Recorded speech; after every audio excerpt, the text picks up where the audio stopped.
అందరికీ నమస్కారం. నేను శిరీష. ప్రస్తుతం మనతో పాటు ఉన్నారు ప్రముఖ ఆధ్యాత్మికవేత్త, శ్రీ శుభంకరి పీఠం వ్యవస్థాపకులు, స్మార్త నరహరి, బ్రహ్మశ్రీ దుగ్గిరాల యాజ్ఞవల్క్య దిలీప్ శర్మ గారు. గురుగారితో మాట్లాడదాం. గురుగారు నమస్కారం అండి. గురుగారు, చూస్తుండగానే 2025 సంవత్సరం అయిపోయింది, 2026 ఆంగ్ల నూతన సంవత్సరానికి వచ్చేసాం. సో ప్రతి ఒక్కరికి ఉంటుంది, మా రాశి వారికి ఎలా ఉంటుంది, ఎలాంటి జాగ్రత్తలు తీసుకోవాలి, ఎలా చేస్తే మాకు ఇంకా బాగుంటుంది ఈ సంవత్సరం అని. సో ముఖ్యంగా చూసుకుంటే మరి వృషభ రాశి వారికి ఎలా ఉంటుందంటారు, ఎలాంటి జాగ్రత్తలు తీసుకోవచ్చు అంటారు ఈ సంవత్సరంలో?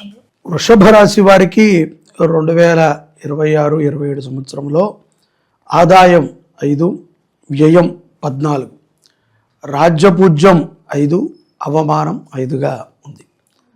ఇది మనకి ఉగాది నుంచి కౌంట్ అయినప్పటికీ కూడా ఈ మధ్యకాలంలో మనము కొంచెం ముందుగానే చూసుకుంటున్నాం. అటు ఇటుగా అన్నీ ఆ రకంగానే ఉంటుంది. ఆదాయము ఏదో మనకు 5 ఉంది, వ్యయం ఖర్చులు 14 కనబడుతున్నాయి అని మనం అనుకుంటాం. ఇది ఖర్చులు కాదు, ప్రతి దాంట్లో చెప్పే విధంగానే శారీరకంగా, మానసికంగా, శ్రమపరంగా ఇవన్నీ కూడా ఇన్క్లూడ్ అయ్యి ఉంటాయి. ఇక్కడ శని ప్రభావము వృషభ రాశి వారి మీద చాలా గట్టిగా ఉంటుంది.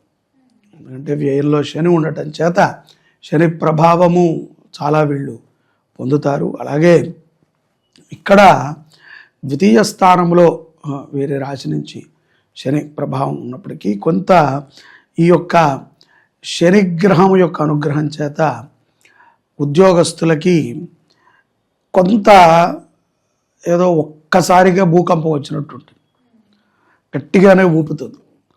చాలా పర్మనెంట్ అయిపోయాం, మనకి ఇంకా ఏం సంబంధం లేదు జీవితంలో, అబ్బే వెనక్కి తిరిగి చూసుకోక్కర్లేదు అనుకున్నవాడు కూడా ఒక్కసారి మా బాస్ ఏంటి, మా బాస్ చరిత్ర ఏంటి, అసలు మా బాస్ ఎక్కడ ఉంటాడు అని ఎంక్వైరీ చేయాల్సినటువంటి స్థితి కలుగుతుంది. ఎందుకండి ఇలాగా అంటే కనుక ఈ శనిగ్రహము, రాహుగ్రహము ఎప్పుడైతే కనుక వాళ్ళు మనకి మంచిని చేయాలనుకుంటారో అప్పుడు ఒక్కసారిగా మన లైఫ్ అంతా రివైండ్ చేసి మనకు చూపిస్తారు. అప్పుడు మనం సర్దుకోకపోతే మనకు మంచి చేసి వెళ్ళిపోతారు. వాళ్ళు చేయటం ఎక్కడ ఆపరు, ఎందుకంటే గ్రహాలు వాటి పని అవి చేస్తాయి, అవి కూడా ప్రకృతిపరమైనటువంటివి.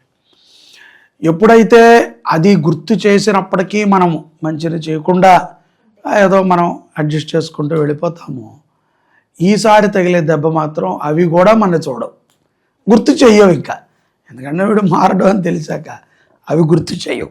అప్పుడు మనం గుర్తు చేసుకుని చాలా ప్రాయశ్చిత్తాలు చేస్తారు. ఇవాళ రేపట్లో చాలామందికి పని అవ్వట్లేదు అనుకుంటారు, చూసారా, అది అదే స్థితి. ఎందుకండి మేము ఇన్ని చేసినా మాకు పనులు అవ్వట్లేదంటే సరైనటువంటి రోజున సరైనటువంటి స్థితిలో నువ్వు చేయకపోగా ఇప్పుడు ఏదో ఎక్కువ అయిపోయింది అని చెప్పి ఎవరెవరో చెప్పారని చెప్పి బలవంతంగా టైం లేకపోయినా ఇప్పుడు కూర్చొని చేస్తాం.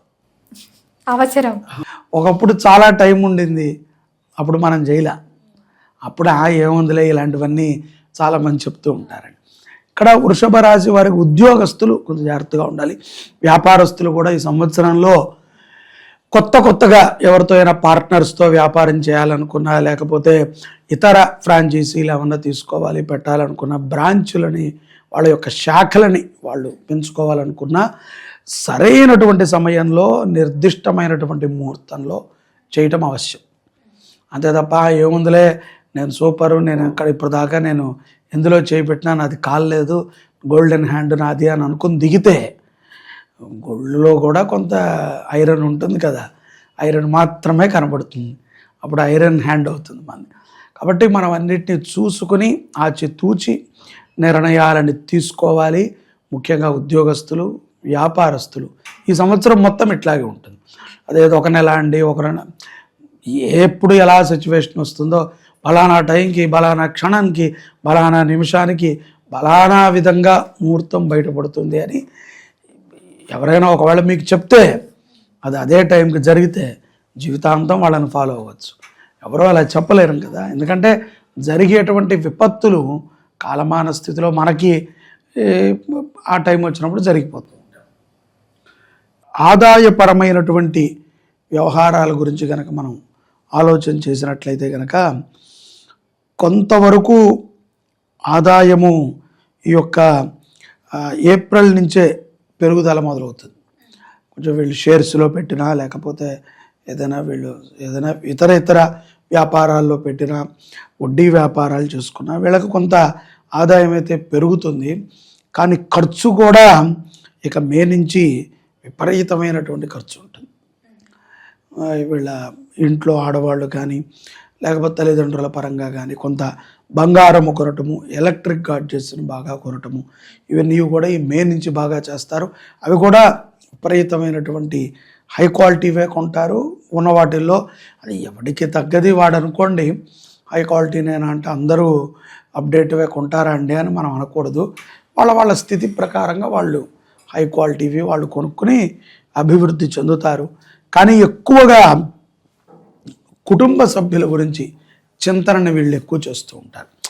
ఎవరో తల్లికి బాగాలేదనో, తాతకి భార్యకి బాగాలేదనో, లేకపోతే అత్తమామలకి ఏదో కొంచెం ఇబ్బందిగా ఉందనో, లేదా బంధుమిత్రులు ఎవరికో సహాయం చేయాలనో, ఈ ఆలోచనలు కూడా వీళ్ళకి ఈ యొక్క సంవత్సరము ఎక్కువగానే ఉంటాయి. కొన్ని ఈ లైసెన్స్డ్ వ్యాపారస్తులు ఉంటారు కదమ్మా, ఎవరైతే కనుక ఈ మద్యము నడిపే వాళ్ళు కానీ, లేకపోతే కొన్ని లైసెన్స్ వ్యాపారాలు ఉంటాయి. సో వాళ్ళకి కూడా చాలా మంచి లాభాలని తెచ్చిపెడుతుంది ఈ సంవత్సరం. అంటే ప్రభుత్వం నుంచి ప్రతి సంవత్సరం హోటల్కి కానీ వీటికన్నా లైసెన్సులు ఉండాలి కదా. లైసెన్స్ పరంగానే అన్ని వ్యాపారాలు ఉండాలి. కానీ ఈ మధ్యన కొన్ని వ్యాపారాలకి లైసెన్స్ లేకపోయినా నడుస్తున్నాయి. ప్రతిదీ కూడా లైసెన్స్డ్గా ఉంటే అలాంటి వ్యాపారస్తులకి, ప్రభుత్వానికి ఏదైతే కనుక జిఎస్టీలో ఉంటాయో అవి కట్టి లైసెన్స్డ్గా వ్యాపారం చేసుకునేటువంటి వారికి కూడా చాలా మంచి గుర్తింపు లభిస్తుంది. తరతరాల నుంచి వచ్చేటువంటి ఆస్తులని పెంచుకునేటువంటి సందర్భం కూడా ఈ సంవత్సరము వీళ్ళల్లో గోచరిస్తోంది. ఈ జూన్లో ఒక అపారమైనటువంటి ఖర్చు వీళ్ళని కొంత అప్పుల వైపు కూడా తిప్పుతుంది.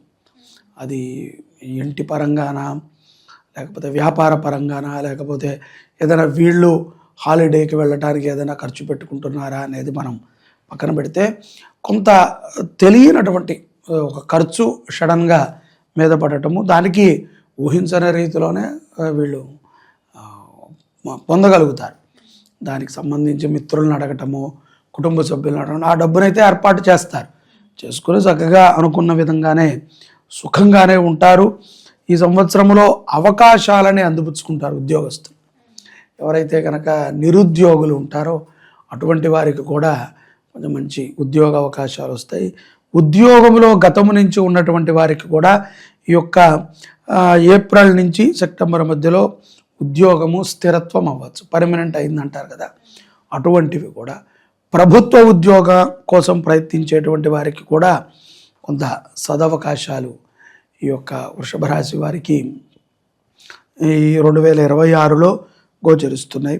అనుకున్నటువంటి పనులని సకాలంలో మిత్రుల యొక్క సహకారముతోనూ, ప్రోద్బలముతోనూ, తల్లిదండ్రుల యొక్క ప్రోత్సాహంతోనూ వీళ్ళు ముగిస్తారు. అలాగే వీళ్ళకి ఎక్కువగా బంధుగణం కానీ, ఎక్కువగా గ్యాంగ్ని గ్యాదర్ చేసేటువంటి అలవాట్లు బాగా ఉంటాయి.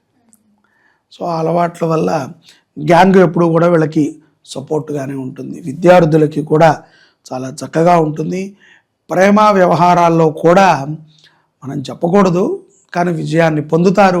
అలా అని చెప్పి గుడ్డిగా ఎవరిని పడితే వాళ్ళని నమ్మి మోసపోకుండా ఏదైతే ధర్మం ఉన్నదో, నీతి ఎక్కడైతే ఉన్నదో అటువంటివి తల్లిదండ్రులని ఒప్పించుకుని వివాహాలని చేసుకునేటువంటి సందర్భం కూడా ఈ యొక్క వృషభ రాశి వారికి ఈ సంవత్సరం ఉన్నది. కానీ కొంతమందికి విదేశాలకు వెళ్ళాలి అని ఉత్సాహం కూడా ఉంటుంది. ఏదో ఒకటి చేసి మనం విదేశాల్లో స్థిరపడాలిరా బాబు అని.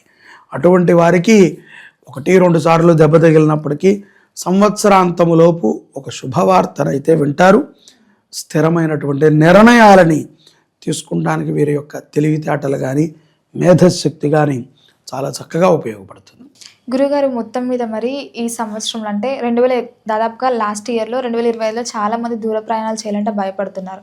సో ముఖ్యంగా మరి 2026లో ఈ దూర ప్రయాణాలు వృషభ రాశి వాళ్ళు చేయొచ్చు అంటారు?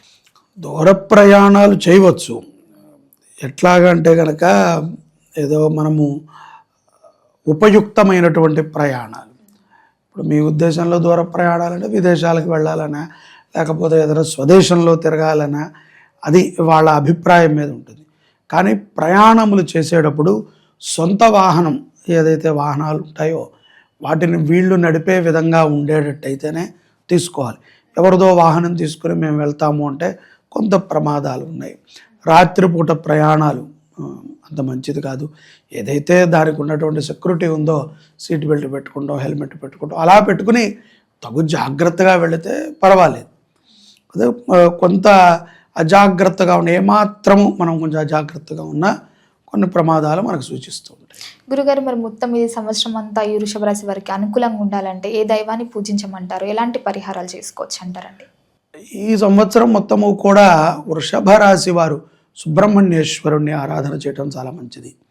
సుబ్రహ్మణ్య క్షేత్రాలను దర్శించటము, అలాగే పెళ్లి కాని యువతీ యువకులు, అలాగే పెళ్ళై సంతానము కోసం వేచి ఉన్నటువంటి వారు సుబ్రహ్మణ్య క్షేత్రాలను దర్శించటము, సుబ్రహ్మణ్యుడికి పూజ చేయటము, మంగళవారం పూట సుబ్రహ్మణ్యేశ్వర స్వామికి అభిషేకం చేయటము, అలాగే మనం చేసేటువంటి ప్రయత్నాన్ని కూడా మనం చేయాలి. కానీ సుబ్రహ్మణ్య ఆరాధన, షష్ఠి ఆరాధన, కృతికా నక్షత్ర ఆరాధన వీళ్ళకి చాలా చక్కటి శుభ ఫలితాలను కలిగిస్తాయి. గురుగారు, మొత్తం మీద ఈ 2026 ఆంగ్ల నూతన సంవత్సరం వృషభ రాశి వారికి ఎలా ఉంటుంది, ఎలాంటి జాగ్రత్తలు తీసుకోవాలి తెలియజేసినందుకు ధన్యవాదాలు. నమస్కారం.